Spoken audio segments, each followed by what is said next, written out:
Jésus se mit à leur parler en parabole. Un homme planta une vigne.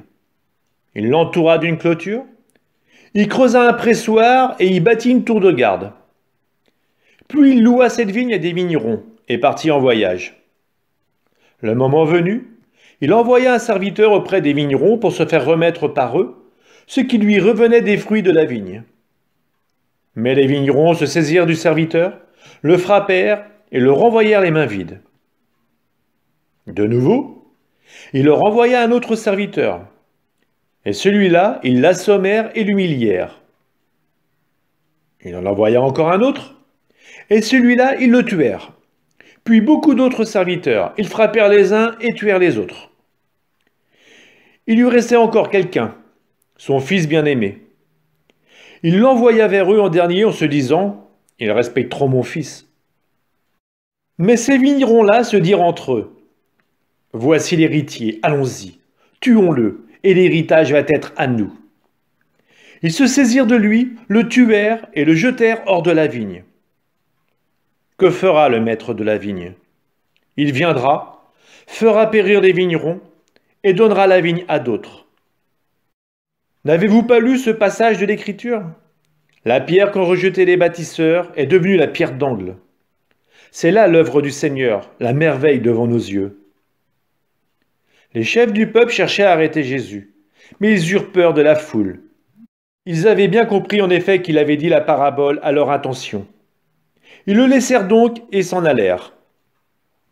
On envoya à Jésus des pharisiens et des partisans d'Hérode pour lui tendre un piège en le faisant parler. Et ceux-ci vinrent lui dire « Maître, nous le savons, tu es toujours vrai. Tu ne te laisses influencer par personne. Mais ce n'est pas selon l'apparence que tu considères les gens, mais tu enseignes le chemin de Dieu selon la vérité. Est-il permis, oui ou non, de payer l'impôt à César, l'empereur? Devons-nous payer, oui ou non? » Mais lui, sachant leur hypocrisie, leur dit « Pourquoi voulez-vous me mettre à l'épreuve? Faites-moi voir une pièce d'argent. » Ils en apportèrent une, et Jésus leur dit « Cette effigie et cette inscription, de qui sont-elles? » De César, répondent-ils. Jésus leur dit « Ce qui est à César, rendez-le à César, et à Dieu ce qui est à Dieu. » Et ils étaient remplis d'étonnement à son sujet. Des Sadducéens, ceux qui affirment qu'il n'y a pas de résurrection, viennent trouver Jésus et ils l'interrogeaient. « Maître, Moïse nous a prescrit, si un homme a un frère qui meurt en laissant une femme, mais aucun enfant, il doit épouser la veuve pour susciter une descendance à son frère. Il y avait 7 frères. Le premier se maria et mourut sans laisser de descendance. Le deuxième épousa la veuve et mourut sans laisser de descendance. Le troisième pareillement, et aucun des 7 ne laissa de descendance. Et en dernier, après eux tous, la femme mourut aussi. À la résurrection, quand ils ressusciteront, duquel d'entre eux sera-t-elle l'épouse, puisque les 7 l'ont eue pour épouse?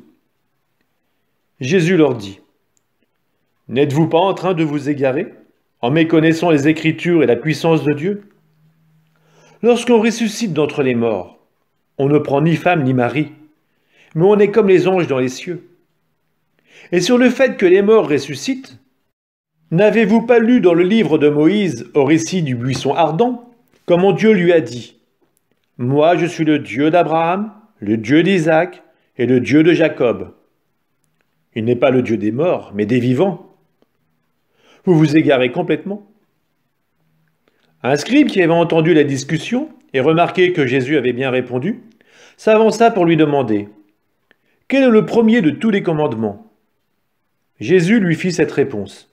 « Voici le premier. Écoute Israël, le Seigneur notre Dieu est l'unique Seigneur. Tu aimeras le Seigneur ton Dieu de tout ton cœur, de toute ton âme, de tout ton esprit et de toute ta force. Et voici le second.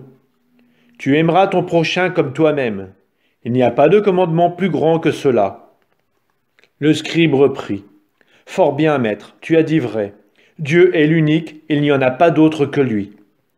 L'aimer de tout son cœur, de toute son intelligence, de toute sa force, et aimer son prochain comme soi-même vaut mieux que toute offrande d'holocauste et de sacrifice. Jésus, voyant qu'il avait fait une remarque judicieuse, lui dit « Tu n'es pas loin du royaume de Dieu. » Et personne n'osait plus l'interroger. Alors qu'il enseignait dans le temple, Jésus, prenant la parole, déclarait « Comment les scribes peuvent-ils dire que le Messie est le fils de David ? David lui-même a dit, inspiré par l'Esprit Saint, « Le Seigneur a dit à mon Seigneur, siège à ma droite jusqu'à ce que j'aie placé tes ennemis sous tes pieds. » David lui-même le nomme Seigneur. D'où vient alors qu'il est son fils ? Et la foule nombreuse l'écoutait avec plaisir. Dans son enseignement, il disait « Méfiez-vous des scribes, qui tiennent à se promener en vêtements d'apparat et qui aiment les salutations sur les places publiques, les sièges d'honneur dans les synagogues et les places d'honneur dans les dîners. Ils dévorent les biens des veuves et pour l'apparence, ils font de longues prières. Ils seront d'autant plus sévèrement jugés. » Jésus s'était assis dans le temple en face de la salle du trésor et regardait comment la foule y mettait de l'argent. Beaucoup de riches y mettaient de grosses sommes. Une pauvre veuve s'avança et mit 2 petites pièces de monnaie. Jésus appela ses disciples et leur déclara « Amen, je vous le dis. Cette pauvre veuve a mis dans le trésor plus que tous les autres. Car tous, ils ont pris sur leur superflu, mais elle a pris sur son indigence. Elle a mis tout ce qu'elle possédait, tout ce qu'elle avait pour vivre. »